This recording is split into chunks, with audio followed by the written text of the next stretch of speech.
Cearense do Crato, é mestre em Direito e especialista em Direito Penal, Processo Penal e Direito Eleitoral. Ingressou no Ministério Público de Pernambuco em setembro de 99 como promotor de justiça na comarca de Exu. Passou como titular ou por cumulação em diversas comarcas no Sertão e no Agreste do Estado. É Procurador-Geral de Justiça desde janeiro de 2017. Tendo sido reeleito para o segundo mandato em janeiro deste ano. É o segundo promotor de Justiça Criminal de Garanhuns e coordenou a sede das Promotorias de Justiça de Garanhuns. Foi professor universitário e é autor de mais de 70 publicações sobre direito, especialmente direito eleitoral. O Procurador-Geral de Justiça, Dirceu Barros, está no centro do Roda Viva de hoje.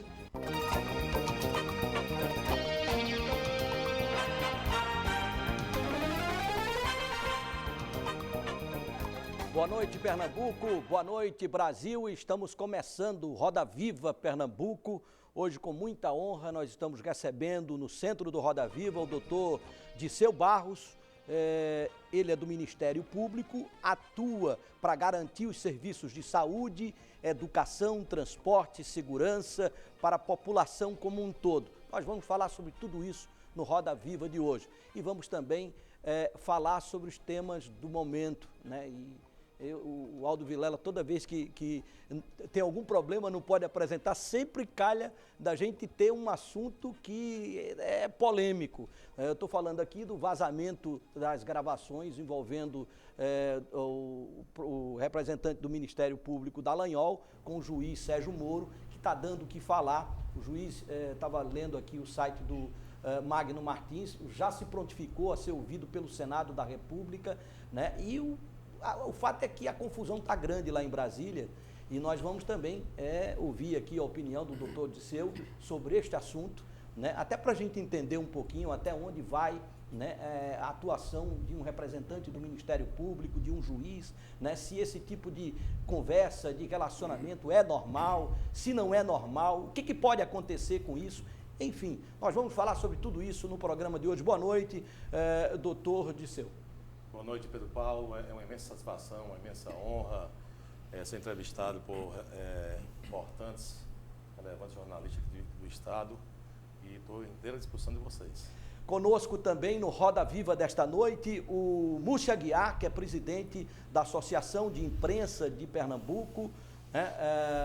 Também conosco o Nil Júnior, presidente da Associação das Empresas de Rádio e Televisão de Pernambuco, a SERP, o jornalista Edmar Lira, jornalista político do blog do Edmar Lira, né? O Denis Araújo, produtor executivo da Rádio Folha FM, né? O doutor João Paulo Alain Teixeira, professor da Universidade Federal de Pernambuco, também da AESO, né? O doutor Ney Araújo, presidente do Instituto dos Advogados Previdenciários de Pernambuco. Conosco também, nos traços do programa, o chargista oficial do Roda Viva Pernambuco, o nosso Ronaldo Câmara, né, que vai pegar, né, através dos traços, os principais detalhes desta entrevista, desta noite de hoje. O que a gente pode entender, doutor Dirceu, dessa conversa com o juiz Sérgio Moro, com o representante do Ministério Público, Dallagnol?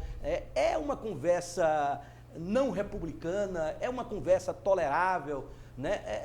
Como é que a gente pode entender de tudo isso que aconteceu e que está abalando os alicerces de Brasília hoje e desde o início da semana? Pedro, na realidade, nós tivemos uma representação agora de 4 conselheiros nacionais do Conselho Nacional do Ministério Público, que fizeram uma representação ao nosso corredor geral, né? O doutor Orlando Rochadel, ele abriu um procedimento. Os procuradores foram notificados para falar em 10 dias. Após esses 10 dias, o nosso corredor nacional ele vai ou arquivar ou então instalar um processo disciplinar que a gente chama.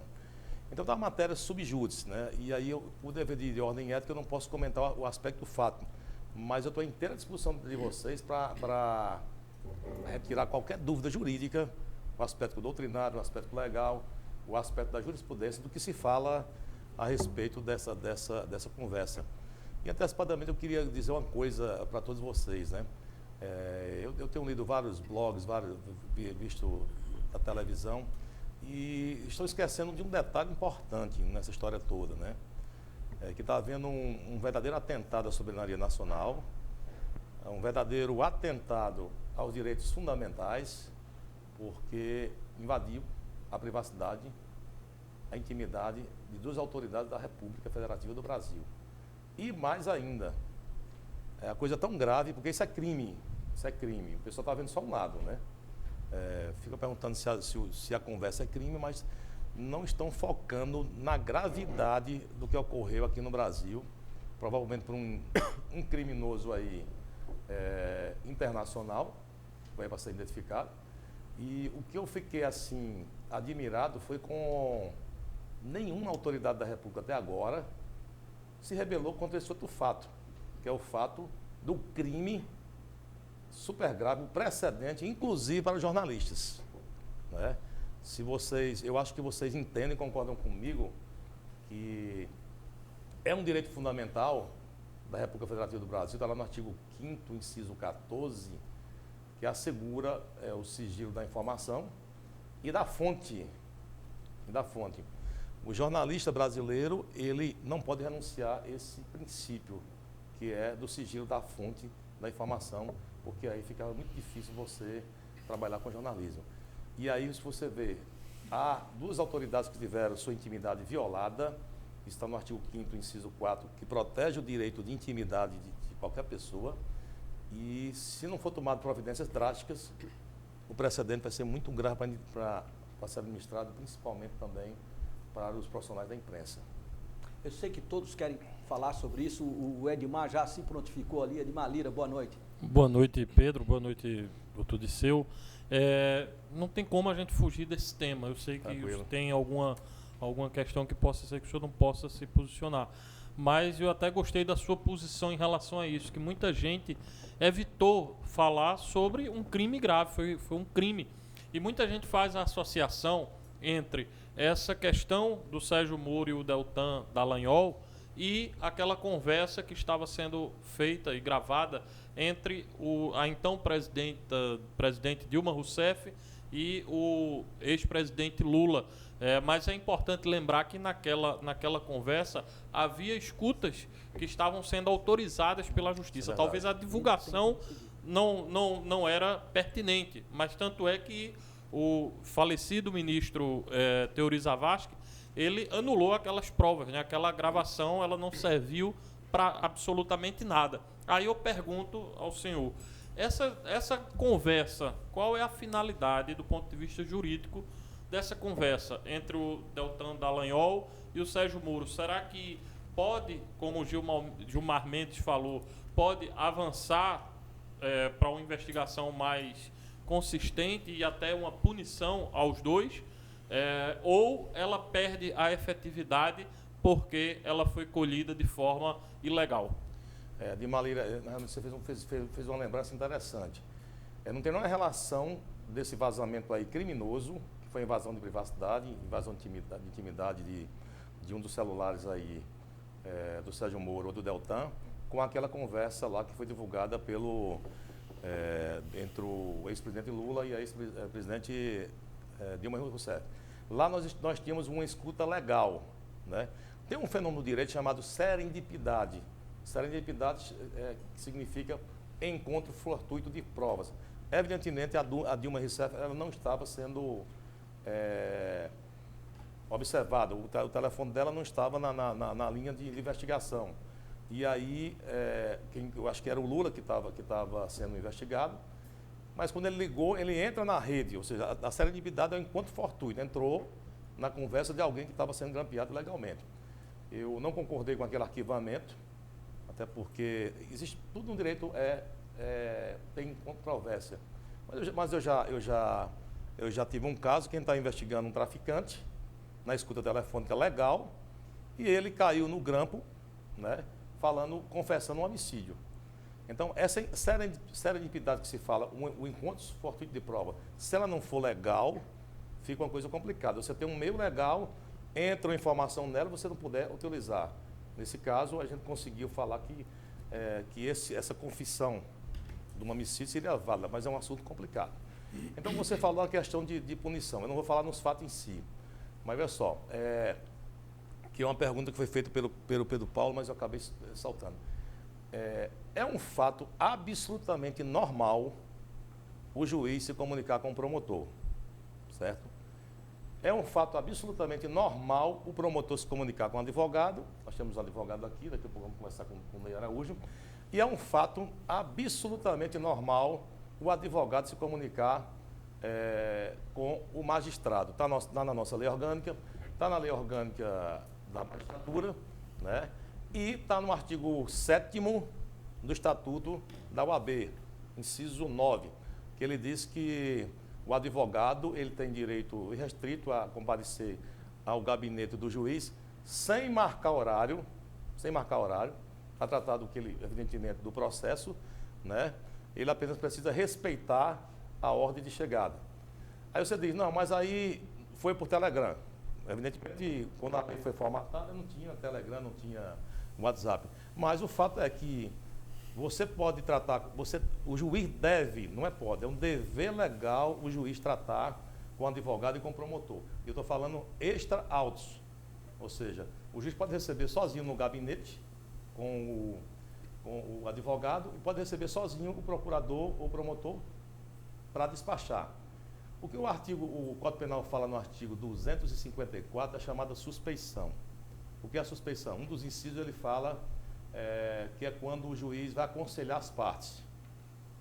Suspeição no direito não tem nada a ver com corrupção. Suspeição é quando o juiz faz alguma atividade que ele vai perder a sua parcialidade, né? A relação processual é trilateral, nós temos o juiz que é totalmente imparcial, tem a defesa, estou falando no crime, né?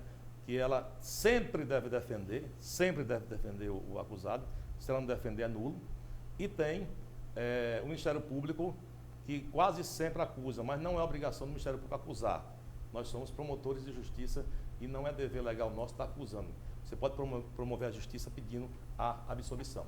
Então, quer dizer o seguinte, que você pode conversar, esse aconselhamento que não seja direcionado, ou seja, eu, juiz, eu posso dizer para vocês, olha, esse pedido seu aqui, ele precisa ser melhor fundamentado, precisa de um antecedente, precisa que você junte uma diligência para afirmar o meu convencimento.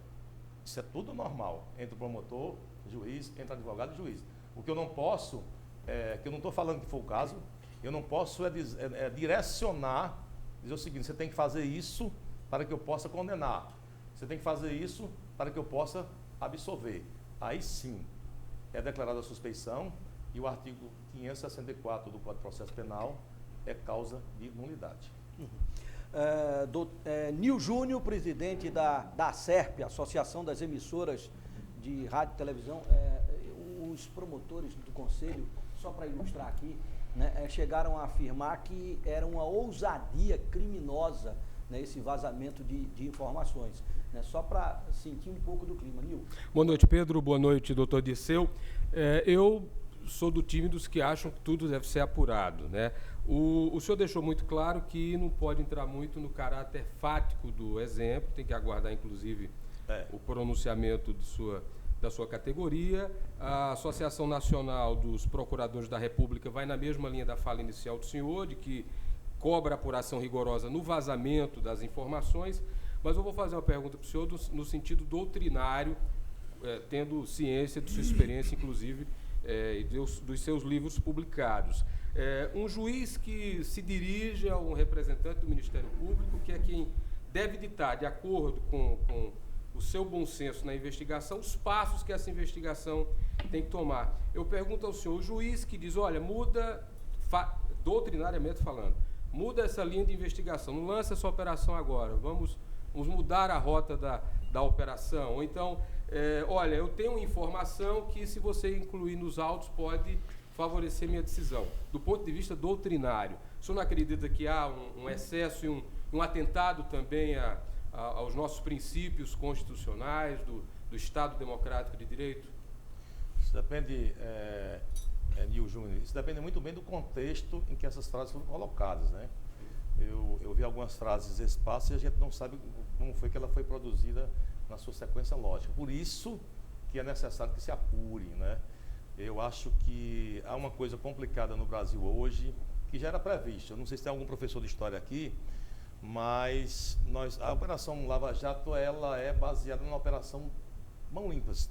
Não falo que baseada, mas ela tem muita aparência. Como referência. Com a referência da operação lá que foi feita lá nos anos 80, na Itália, né? E que, na realidade, o que acabou... A grande pergunta que se faz é, acabou com a corrupção da Itália? Porque, na realidade, nunca mais houve uma operação daquela Mãos Limpas. Evidentemente, a máfia assassinou o Giovanni Falcone, o Paolo Brussolini, foi o atentado, a esposa dele também, explodiu. Mas, a partir daquele momento, houve um contra-ataque à Operação Mãos Limpas. A própria sociedade ficou contra a Operação Mãos Limpas, as leis foram fragilizadas. E o que eu estou vendo, Nil, é que nos últimos tempos, nós estamos 4 anos ou 5 anos da Lava Jato, há um verdadeiro ataque ao Ministério Público e ao Judiciário. Ontem mesmo eu já fui comunicado, vou urgentemente para uma reunião do CNPG, que é o Conselho Nacional dos Procuradores Gerais, porque alguns políticos já estão ressuscitando a lei do abuso da autoridade. Nós já temos uma lei do abuso da autoridade. Qualquer autoridade no Brasil que ela abusar do seu direito, ela tem que ser punida. Agora, é isso que eu estou lhe falando. Eu já tive casos, conversando com o juiz, ele disse, esse pedido precisa ser melhor fundamentado. Da forma que está aí, você está alegando, precisa fundamentar melhor para afirmar meu convencimento. Isso é normal. Como também os juízes você está pedindo aqui, está faltando antecedentes, se o seu pedido não tá tão bem formulado, é preciso você melhorar a sua argumentação para me convencer. Isso é um fato normal, como eu falei. O que não pode é eu te aconselhar da forma que eu vou decidir. Por quê? Nós temos uma total separação. Ou seja, no princípio acusatório, nem o juiz pode tender para a defesa, nem o juiz pode se aproximar do Ministério Público. No sentido, o Ministério Público, nós temos aqui, eu acho que nós temos aqui o João Paulo, que ele é professor de Direito Internacional. O Ministério Público é uma instituição ímpar no mundo todo, viu? Ou seja, aqui no Brasil não existe um similar em nenhuma parte do mundo. Por quê? Porque o da Espanha, o da Portugal são vinculados ao Executivo. Eu estava falando com o Paulo aqui anteriormente que o pessoal confunde procurador de Justiça do Estado, que é o doutor Hernando, grande amigo meu, com procurador de Justiça, geral de Justiça, no caso, o Ministério Público, eu estou representando aqui como chefe da minha instituição. O fato é que o Ministério Público brasileiro, ele não tem chefe. Ele é totalmente independente. Ele é ímpar, ele não é do Executivo, ele não é do Judiciário. Na Alemanha e na Espanha, na França, o Ministério Público é um só, a magistratura é um só. Nós temos a magistratura sentada, que é o juiz, a magistratura em pé, que é o promotor. Aqui não. Nós temos uma função totalmente independente. Nem eu mando no juiz, nem o juiz pode mandar em mim. Nem eu posso direcionar a atividade do juiz, nem também o juiz pode direcionar a minha atividade. São instituições independentes e essa independência ela é fundamental para que a gente faça justiça. Uma das coisas que eu gosto mais é quando o juiz diverge de mim. A gente, às vezes, andando muito em conjunto, eu faço um pedido, ele nega. Isso é normal, porque o fato de você pensar diferente, está vendo em outra visão, e esse contraditório das ideias, a gente amadurece a forma de se pedir, de se fazer justiça. Múcio Aguiar, presidente da Associação de Imprensa de Pernambuco. Boa noite, Paulo. Boa noite, doutor Disseu. Pergunta: a prerrogativa de investigar do Ministério Público não entraria aí no conflito com o papel da Polícia Militar, da Polícia Civil? Na realidade, nós tivemos um longo debate que foi em 2012 sobre a PEC 37, né? A Polícia Civil tem um dever, ela é chamada Polícia Judiciária, ela investiga, sim, né? Mas nós defendemos também que nós podemos investigar. Por quê? No âmbito criminal, nós estamos falando só do âmbito criminal, mas o Ministério Público tem mais de 50 funções diferentes, tem promotor ambiental, promotor do patrimônio público, promotor da probidade, promotor de criança e adolescente, promotor do consumidor. Estou falando de uma das categorias que é o âmbito criminal. No âmbito criminal, nós somos dono da ação penal. Ou seja, só existe condenação, o juiz é que condena, o promotor não condena ninguém, se houver um pedido do Ministério Público chamado denúncia. Então, geralmente, o delegado investiga, passa para o Ministério Público, o Ministério Público oferece a denúncia ou requer o arquivamento. Só que o que nós entendemos? Se nós podemos denunciar, nós podemos também investigar. E a própria Constituição Federal autoriza a investigação realizada pelos promotores de justiça, não só aqui no Brasil, mas no mundo todo, né? E, na realidade, nós temos, assim, algumas esferas de poder que é muito difícil um delegado investigar. Trabalho muito bem em conjunto com os delegados. Você denunciar um senador, denunciar um presidente da República, tá certo? Um deputado federal, isso é muito, muito pesado. A Polícia Civil foi um trabalho espetacular, mas ela é vinculada ao Executivo. Eu sempre defendo que algumas pessoas precisam ser denunciadas por um órgão totalmente independente. Como é que vai denunciar o chefe, né? É complicado. Tem muito delegado idôneo e tal, mas não é fácil essa relação da Polícia Civil com o próprio Executivo. Então, o Ministério Público, um grande sucesso da Operação Lava Jato é esse intercâmbio entre a Polícia Federal e os próprios procuradores investigando em conjunto. Bom, nós estamos conversando hoje no centro do Roda Viva aqui com o promotor de justiça, geral de justiça do Ministério Público de Pernambuco, doutor Disseu. Na sequência, vamos fazer um rápido intervalo, nós temos o Denis, depois o João Paulo e o doutor Ney Araújo para fazer perguntas para ele, mas a gente vai a um rápido intervalo e daqui a pouco a gente volta.